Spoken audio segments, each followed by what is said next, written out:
Shri AR तांबे sir संचलित श्रद्धा super gems. प्रत्येक पालकाचे स्वप्न असते की त्यांच्या मुलाने जीवनाच्या प्रत्येक परीक्षेत यश मिळवावे, पण हे यश केवळ पुस्तकी ज्ञानातून नाही तर सर्वांगीण विकासातून मिळते। तुमच्या मुलाच्या उज्ज्वल भविष्याचा पाया रचण्यासाठी वचनबद्ध आहे श्री AR तांबे सर संचलित श्रद्धा सुपर जेम्स, जिथे स्पोर्ट्स, आर्ट अँड स्किल आधारित प्रोग्रामच्या माध्यमातून आम्ही तुमच्या मुलाला कॉन्फिडंट, क्रिएटिव्ह आणि वेल राऊंडेड इंडिव्हिज्युअल्स म्हणून घडवतो। तर तुमच्या मुलांच्या स्वप्नांना पंख देण्यासाठी आणि प्रवेशासाठी आजच भेट द्या।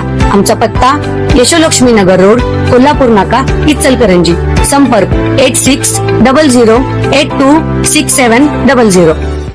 इचलकरंजी शहरातील कापड व्यापारात तब्बल 42,32,000चा अपहार केल्याप्रकरणी गावभाग पोलीस ठाण्यात तिघांविरोधात गुन्हा दाखल करण्यात आला असून या प्रकरणी महेंद्र पारसमल नहार वय 64 राहणार महालक्ष्मी योगेश्वरी प्लाझा, दातेमाळा, इचलकरंजी यांनी फिर्याद दिली आहे। तर या प्रकरणामुळे व्यापारी वर्गात मोठी खळबळ उडाली आहे। शहरात कापड आणि सूत व्यवसायात नावाजलेले असे KK ग्रुप ऑफ टेक्सटाईल्स व RK टेक्स या फर्मची पॉवर ऑफ अटर्नीद्वारे महेंद्र नहार काही वर्षांपासून कापड खरेदी विक्री व्यवसाय करत आहेत। दरम्यान एप्रिल 2024 ते मे 2024 या कालावधीत गांधी कॅम्प येथील फर्मच्या ऑफिसमधून संशयित आरोपी रघुनाथ गोवर्धन खंडेलवाल, दीपचंद रघुनाथ खंडेलवाल दोघे राहणार साई सदन स्टेशन रोड, इचलकरंजी यांनी तब्बल 42,32,000 रुपयांचा माल खरेदी केला। मात्र ती रक्कम फिर्यादी नहार यांना दिलीच नाही।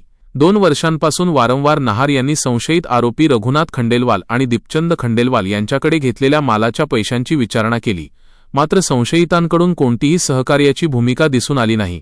तसेच धमकी देत उडवाउडवीची उत्तरे देण्यास सुरुवात केली। त्यानंतर फिर्यादी यांनी या व्यवहारातील दलाल जयप्रकाश करवा यांना याची माहिती दिली, मात्र त्यांच्याकडून देखील ठोस असे उत्तर न मिळाल्याने अखेर काल महेंद्र नहार यांनी गावभाग पोलीस ठाणे गाठले आणि रघुनाथ गोवर्धन खंडेलवाल, दीपचंद रघुनाथ खंडेलवाल आणि दलाल जयप्रकाश करवा यांच्या विरोधात गावभाग पोलीस ठाण्यात तक्रार दिली। त्यानुसार गावभाग पोलिसांनी माहितीची खातरजमा करून तिघांवर फसवणुकीचा गुन्हा दाखल केला असून आज त्यांना न्यायालयात हजर केले असता न्यायालयाने त्यांना 2 दिवसांची पोलीस कोठडी सुनावली। तर या प्रकरणी पुढील तपास गावभाग पोलीस ठाण्याचे पोलीस उपनिरीक्षक गोविंद कोळेकर करीत आहेत। पत्रकार संतोष मोकाशी, मायनगरी न्यूज, इचलकरंजी।